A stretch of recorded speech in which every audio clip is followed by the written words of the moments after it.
Hi, welcome to Messier Mantra. I'm your host, Mike Messier. On this episode, we have a filmmaker and actor, and her name is Christine Hunt. Hey, Mike. Good to see you, Christine. Good to see you too. And we're going to take a look at your trailer for a piece, Threads That Bind Us. Yes. So anything you want to say before we check out the trailer for this piece? Sure. Basically, it's a short film based on the threads of family that's not easily understood nor broken. It's a story that explores the dynamics of family, marriage, sexuality, some post-traumatic stress disorder, and little bits of surprise in there that might be something the audience may not expect. So. All right. A great group of people that were involved, New England-based actors and talent. So. Cool. Let's check it out. Okay, great. Threads That Bind Us, right here on Messier Mantra. I'm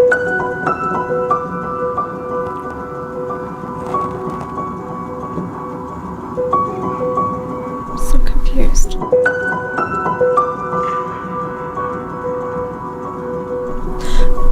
I missed you so much.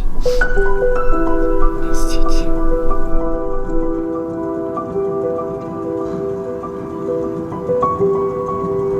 She makes me happy, okay? Happy in a way you never have.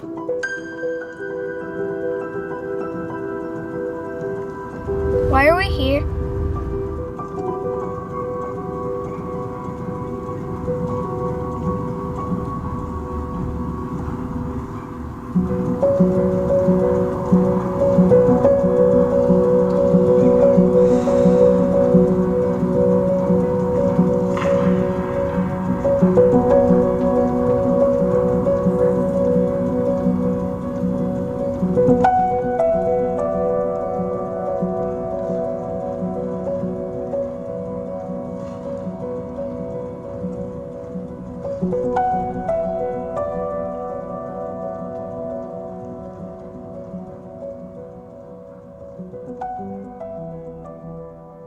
Threads That Bind Us trailer right here on Messier Mantra. We're here with our guest, filmmaker, actor, Christine Hunt. Welcome back, Christine. Thank you, Mike. And so, take this a few ways. What inspired you to get into acting, into filmmaking in the first place? You know, it wasn't something that was on my mind until someone suggested it, actually. I had always, as a teenager, dreamed of being a model and was actively involved doing modeling, you know, from preteen on. And I won the title of Mrs. New Hampshire 2008. And I was hosting a local cable access show, right. Doing interviews on special events. The guy that was in charge of that production suggested I should get into acting. He did a lot of, you know, background acting and stuff like that. And I started looking into it, got myself on my first film set, and fell in love with the whole world of acting and what went into making, you know, a film. It was just really fascinating. And from there, continued on and got some training and really discovered that it was like my long lost love that I didn't know existed. So, right. Yeah, just really, it was a really incredible way to discover who you are, you know, as a person, and tap into a talent that was, you know, just kind of sleeping and waiting to be discovered. So, is there any similarities or differences of note between the modeling worlds and the acting worlds? Somewhat. I mean, I think modeling, you definitely, you know, certain photo shoots that you have to become a character, you know, in the way you're dressed and also the way you present yourself. I know a lot of models that also do commercials that require, you know, somewhat of an acting technique, you know, the ability to express a certain way or show a certain emotion. So, yeah, you know, I think that it helps to have a little bit of training in acting for models, you know, especially if you're going to be doing print work and commercial work and stuff. So, yeah, there's definitely a parallel there. And this pageant that you won, what was that again? Mrs. New Hampshire America, and I was the 2008 title holder and went on to compete at Mrs. America. And so that was a really life-changing experience and a dream I had, and began the journey of developing my platform and discovering who I was and building up my confidence because I didn't have the greatest self-esteem at the time. Breaking some thoughts that were kind of ingrained in my mind of who I thought I was, and replacing those with some positive thoughts, and just building from the inside out. And I went for it and I won. It was amazing. That had to feel great. It really did. It was amazing, and to have my family to be a part of that, my kids, to witness Mom, and on her journey to this, and to win and go on to Mrs. America and compete with 50 other amazing women from all across the nation. It was just really life-changing, and it really put me on that trajectory of falling to acting and discovering more of who I was. And where was the final competition held? It was actually in Tucson, Arizona. Interesting, yeah. Yeah, I was there for almost 2 weeks. Wow. Yeah, lots of rehearsals, lots of parties, photo shoots, interviews, all kinds of stuff. So it was really great. I made some lifetime friends through that. My roommate was Mrs. Maine. Her name is Jamie Cannon.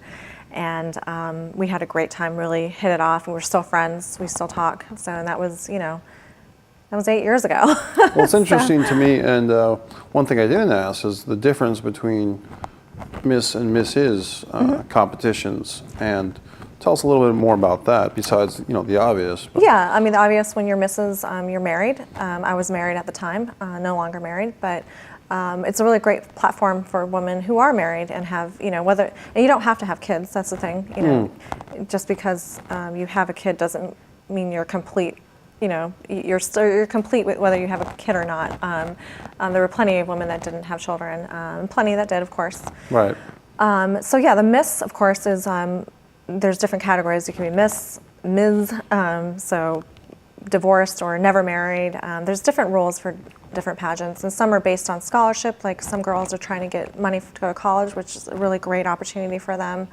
The Miss America system really focuses on that, and some girls pay their way through college just competing, and it really builds interview skills, confidence, ability to present yourself in a professional way, and to the community. So overall, it's a really wonderful experience if you approach it with the right attitude. So pageants, by my memory, were kind of like the really big thing. When I was younger. Is it just different now? Are they more popular in other countries? Is it just? I'm not very familiar with that world, but I remember as a kid, it was like a big deal. When these pageants were on, Miss America, Miss Universe, and you kind of sit there and cheer for your home country or your home state, and is it still that way? Is it still? I just don't know. So tell me more about that culture. I think that it definitely probably was more of a big deal back then because there weren't as many competitions and all kinds of stuff on TV to entertain us. Right. So that was probably like the highlight of the year, just like Super Bowl. Or, right. So now I think it gets drowned out with all kinds of other shows and competitions and this and that. There's just so many out there. But there is definitely a huge following still of, the Miss USA pageant, the Miss America pageant, and some of the Mrs. pageants. So yeah, it's definitely still there, and it's alive and thriving. So, right. Yeah. And this past year, as we know, there was a big, Other hoodwink comedy. and chuckle and a grin. Good old Steve Harvey, who's a really smart guy and very entertaining. Mm-hmm. He does so many things with the Family Feud and his own TV show and so forth. But he made a, goofball mistake. He misread the card. It was supposed to be the runner-up is, but instead, he got that whole thing, Shabazz.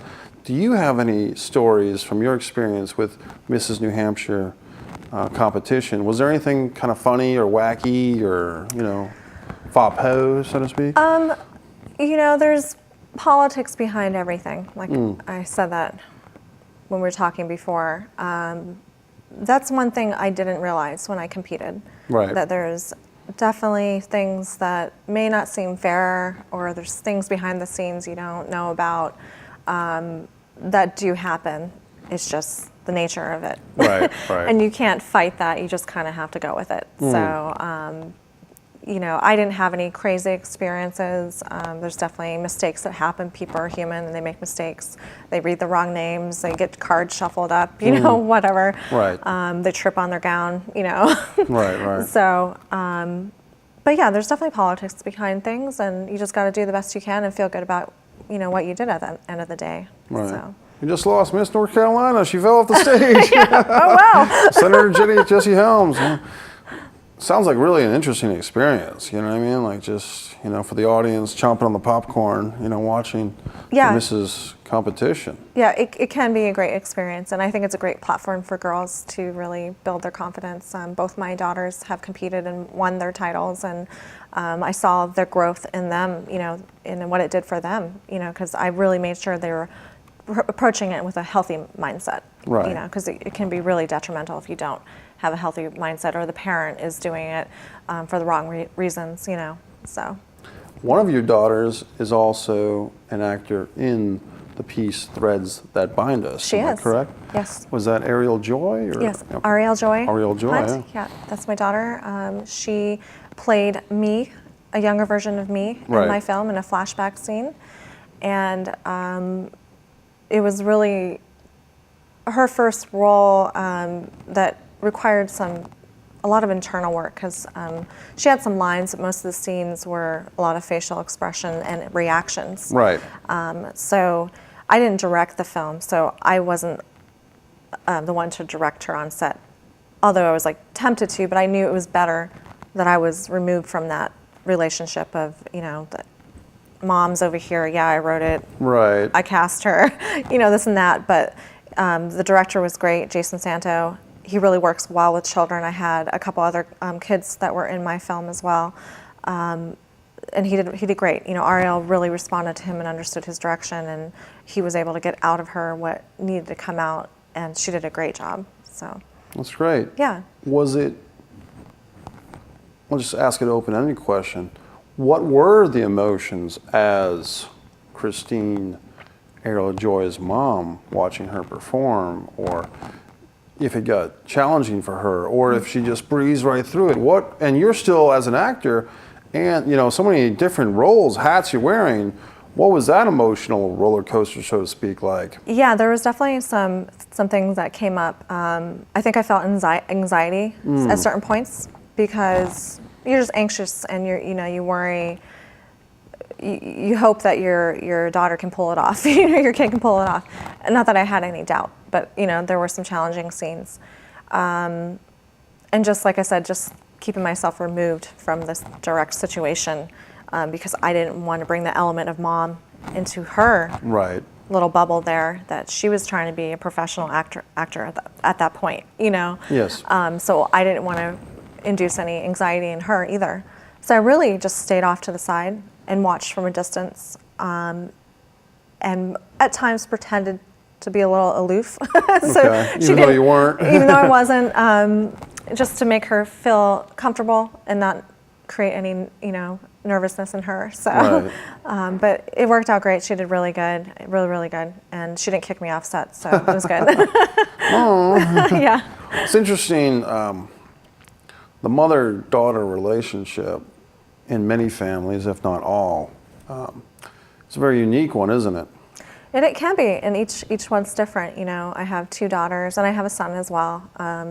But I have different relationships with each daughter. It's completely different. And it's interesting because they're unique individuals, and they're made up of not the same things, and temperaments and all that. So I would say that you usually have a child that's just like you, and that's the one that you butt the heads with the most.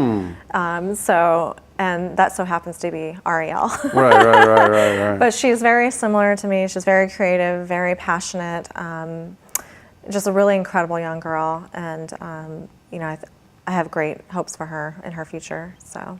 What are your 2 children, your other daughter and your son, what are they up to? Just to give them fair time, so they're not watching Missing I know, Lunches. they're like, oh, I love Ariel Ariel. Joy gets all the attention, though. I'm sure they've got some cool stuff going on, too. Do you anything you want to mention about their lives? Yeah, sure. My daughter, Petra, she I mean, I'm going to kind of give away my age a little. I don't know if you want me to do that. Well, whatever you want to be careful. She's a little older, and she's pursuing her own thing. Okay, we'll just leave it at that. Yeah. But Petra, Mom's thinking about you, so as she enters 5th grade, so to speak. Yeah, she's a talented girl in her own way, very sweet young girl. Right. And my son, Tristan, he, is your typical boy, will not stop playing video games. Right. That is his passion right now. Yeah. But trying to guide him along to help, get him to go play outside or use his brain a little bit more. I mean, some of those video games are really challenging and require some thought process, but Maybe he'll be a video game engineer someday and He say, Mom, I told you. Yeah, and he's mentioned that, so that's Right. a possibility. He is very smart with numbers and stuff, so he could do it, definitely. Video games, they were a big part of my childhood, just as an aside, but I found that I got to a certain point where I just didn't want any more PlayStations or Xboxes. Like, it just kind of fell out of my things that I wanted to do. Yeah. I'll still watch TV and so on and so forth, but I just didn't want to, do that anymore just because it was time consuming. Yeah, I've never really been big into video games myself, except I am obsessed and a pro with Pacman, the original Pacman. So I have a little console at home, Nice. with the handle, and every now and then I'll get it out of my system and, move on. Who's your favorite ghost, if I can ask? I don't have a favorite ghost, actually. Okay. I don't think so. They have different names, Yeah. It's like Inky, Blinky, Curly, and Mo. Or I have no idea, but I just know I love Pac-Man. So. Miss Pac-Man or traditional male Pac-Man? Traditional Pac-Man, Okay. although I can play Miss Pac-Man too. She has the bow on her head, I think. Yeah. And did you ever play, well, for me it was Miss Pac-Man, where the video game engineer, like of the original arcade stand-up version, they could jack it up so that Miss Pac-Man blares through the game. Yes, I've played that one as well. It's awesome. You Yeah. can speed up and everything. Right, So- and then when you play the normal one, you're like, hey, this is really it's so slow. slow. Yeah, I know. yeah. You kind of get spoiled from it. And then they have the thing where it's like Galaga and Miss Pac-Man are kind of sharing, Anyway, we could talk about video games all I know. day. We'll be here on the Messier Video Game Hour. What else is going on with Christine Hunt? What else is going on? I'm just right now really focusing on training, working on some monologues, trying to really strengthen those, and also possibly exploring theater Nice. as well. I don't really have a background in theater. And there's some great local theater near where I live. I live near Portsmouth, New Hampshire. Yes. And there's some great smaller theater groups there that I could possibly get involved in. I think it's really important to have a good balance of skills and talent. I'm just really open to exploring and trying new things. So I've done a lot of film work, still do that every now and then. I do a lot of commercials, and anytime I can get plugged in, I will. But really just focusing on training. There is take it to the next level. Right, and in talking about Portsmouth, New Hampshire, I've been to Portsmouth, New Hampshire. I have 2 sets of uncles and aunts there, and there is a theater company, I can't remember the name, but in downtown Portsmouth somewhere, it's like, seats on 3 sides of the stage, maybe 120 seats. You go in, there's a little lobby, I wonder if you're thinking of Players Ring. It probably is. Yeah, There's that's a little the- popcorn machine or a little cookie drawer or something. Yeah, that's the one that I'm actually looking into. Yeah, I think you should do it. Yeah, I think Players I'll give Ring. it a shot. Definitely. So for our Portsmouth, New Hampshire friends who go into the Yeah. Players Ring and mention Messier Mantra, and they get absolutely no discount. But at least they'll say, somebody's doing it. But that's cool, Players Ring. Yeah. So I think you should audition for that. Thank you. And give it a shot. I think I will. I want to flex out my monologue and figure that out, and just get somewhere I'm not too comfortable and challenge myself. We're talking about that off the air, where you like to take on challenges. I do for some reason. I don't know. I'm not one that likes scary rides like roller coasters and stuff like that, because I don't like to feel fear. Okay. But I tend to put myself in situations where there's an element of fear, and I take it on as a challenge and just try to plow through it. And I mentioned earlier about courage being there, even though fear exists in the same space. I don't think I could ever be happy just being a stagnant person. So Right. I think that for me, it's like, wanting to stir the pot and challenge myself and to grow.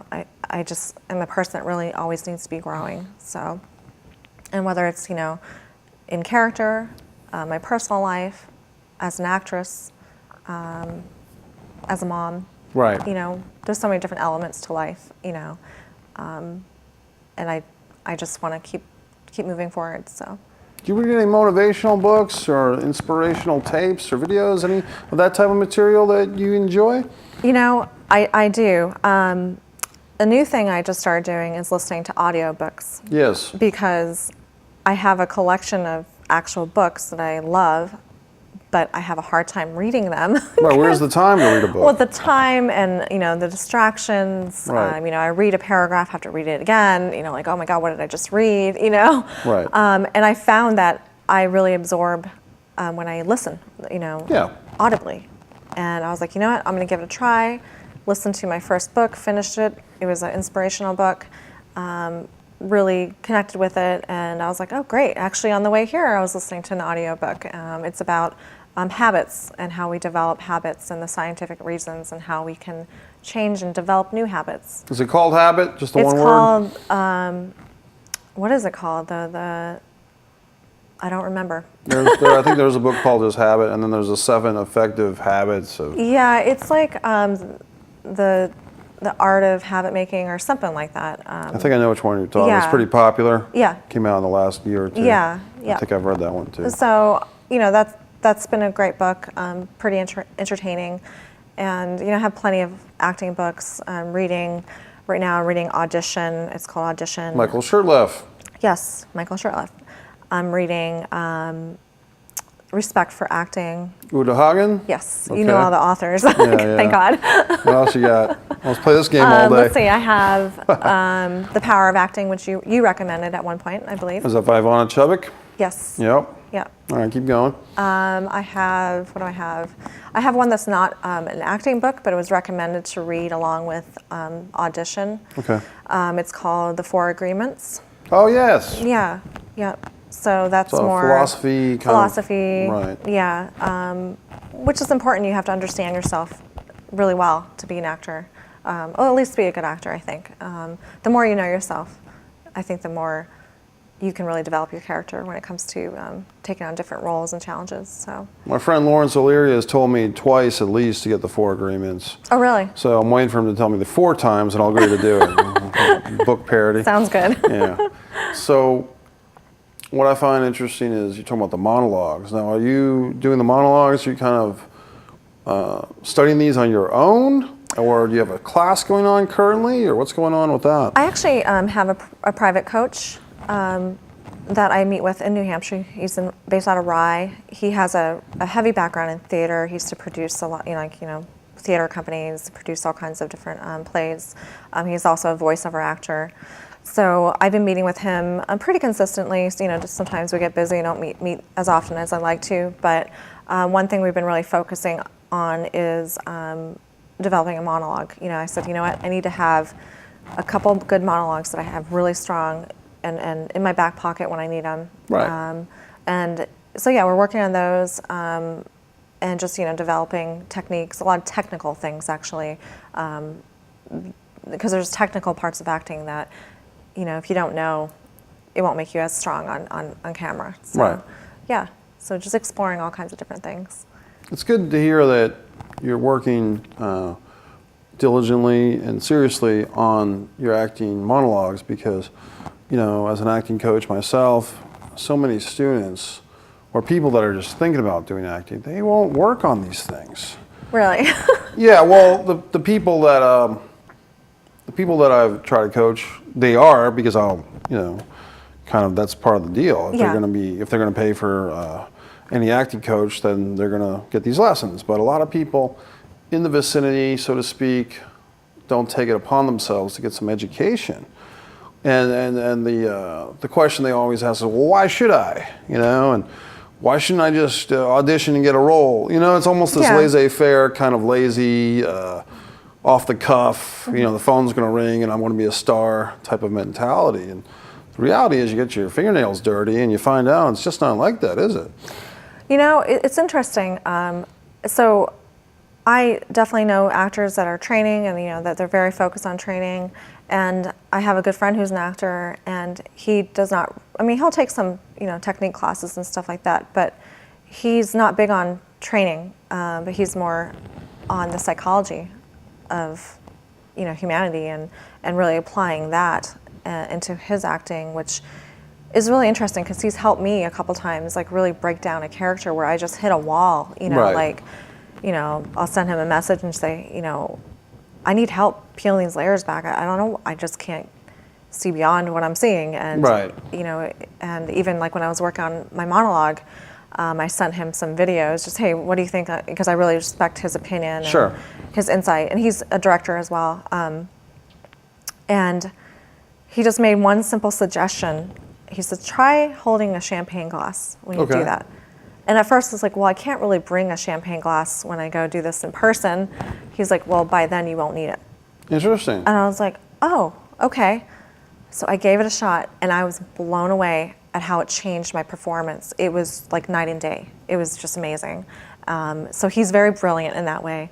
But I think it just depends on who you are. And I think some people are definitely ignorant or maybe egotistical and think they don't need training, or they Right. just don't understand the depth it takes. And I don't know. I mean, for each his own, right? Yes. But from myself, I know I need the training, and I love the training. I love the growth, the expansion. I love learning, and I'm never closed off to learning something new and trying something different. And not every technique works for everybody. You'll find where you fit. Right. You'll find what works for you. The more you get to know yourself. So, That's great. yeah.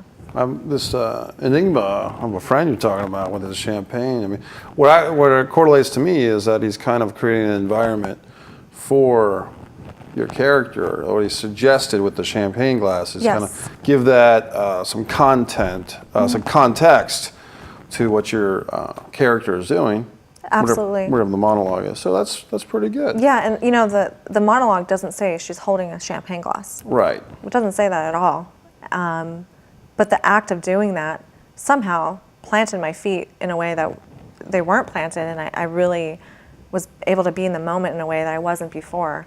And my actions were natural, and it was like a magic moment, one of those magic moments that you have, but in the privacy of my home at night in my kitchen. The irony is that this gentleman is professing that you don't need acting classes, yet he's kind of acting coaching himself. So. He is. He's really intelligent. So Yeah. I'm really happy to know him and just to have somebody to kind of help me out every now and then when I hit a wall. So We've just blared through another episode. We did, really? We have 25 seconds left. Give No me a way. mantra, Christine. Oh, another mantra. Oh my goodness. My mantra is life is short. Oh, here's another mantra, yeah. Life is short and you have to take risks, and you create your own life and you're responsible for that. So if you're not happy with your life, make a change and don't be afraid, even if it sounds crazy. I like it. Christine Hunt, thank you. Thank you, Mike. Thanks for watching Messier Mantra. We've had a great guest, Christine Hunt. We'll see you next time on Messier Mantra.